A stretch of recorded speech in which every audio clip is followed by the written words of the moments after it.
तरफ और ले चलते हैं। महाराष्ट्र में सियासी संकट बढ़ता जा रहा है। शिवसेना के नेता संजय राउत ने ट्वीट करके विधानसभा भंग करने के संकेत दिए हैं। क्या चल रहा है महाराष्ट्र में, पूरा अपडेट और एनालिसिस के लिए मेरे सहयोगी राजेश जी जुड़ रहे हैं मेरे साथ। राजेश जी, सबसे पहली बात तो ये कि अपडेट क्या है इस समय? संजय राउत कह रहे हैं कि शायद विधानसभा भंग हो जाएगी। देखिए, शिवसेना तो बिल्कुल यही चाहेगा कि विधानसभा भंग हो जाएगी। अगर वो ऐसा कह रहे हैं जो उन्होंने ट्वीट करके कहा है, तो ये क्लियर इंडिकेशन है कि सरकार खतरे में है। लेकिन बीजेपी कभी नहीं चाहेगा कि विधानसभा भंग हो। अगर विधानसभा भंग होती है तो फिर इलेक्शंस होंगे। बीजेपी नहीं चाहेगा कि इलेक्शन होंगे। सिचुएशन पल पल बदल रहा है, हर एक मिनट में बदल रहा है।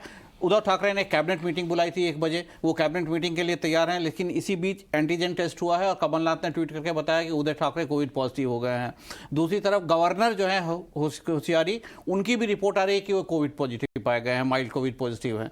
तो ऐसे केसेस में सिचुएशन बिल्कुल बदल रहा है। दूसरी तरफ एकनाथ शिंदे जो कि रिबल हैं शिवसेना के, वो क्लेम कर रहे हैं कि उनके पास 40 से ज़्यादा एमएलए हैं। तो अगर 55 में से 40 से ज़्यादा उनके पास हैं तो बिल्कुल सरकार खतरे में है, और ये इंडिकेशन क्लियर आ रहा है कि सरकार खतरे में है।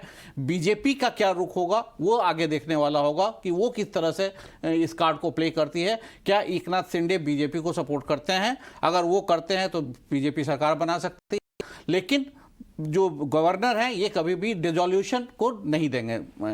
करेक्ट, यही सवाल इस समय मन में आ रहा है कि क्या बीजेपी क्लेम कर सकती है? क्या आंकड़े उनके फेवर में दिखाई दे रहे हैं? बिल्कुल, देखिए, बीजेपी के अपने 106 एमपीज हैं, एमएलएज हैं, प्लस उनके कुछ इंडिपेंडेंट के सपोर्ट हैं। तकरीबन 113 114 के सपोर्ट है, उन्हें 144 उनको चाहिए। अगर एकनाथ शिंदे 30 या 35 एमएलएज को लेके आ जाते हैं और वो एक अलग गुट बना लेते हैं, क्योंकि अलग गुट बनाना होगा, जो एंटी डिफेक्शन रूल है उसके तहत वो डिफेक्ट करके वोट नहीं कर सकते हैं, तो वो एक अलग गुट बना लेते हैं। तो क्या बीजेपी को इस केस में मेजॉरिटी मिल जाएगी और बीजेपी सरकार बनाने के लिए क्लेम कर सकती है।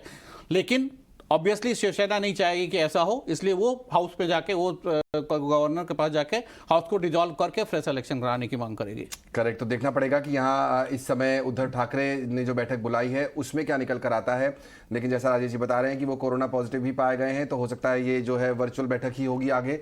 पल पल ये खबर अपडेट हो रही है और लगातार ईटीना स्वदेश पर हम आपको इससे जुड़ी अपडेट देते जा रहे हैं। बहुत शुक्रिया राजेश जी हमारे साथ जुड़ने के लिए। देखना होगा कि आगे ये खबर किस तरफ जाती है। चलिए एक बार फिर मार्केट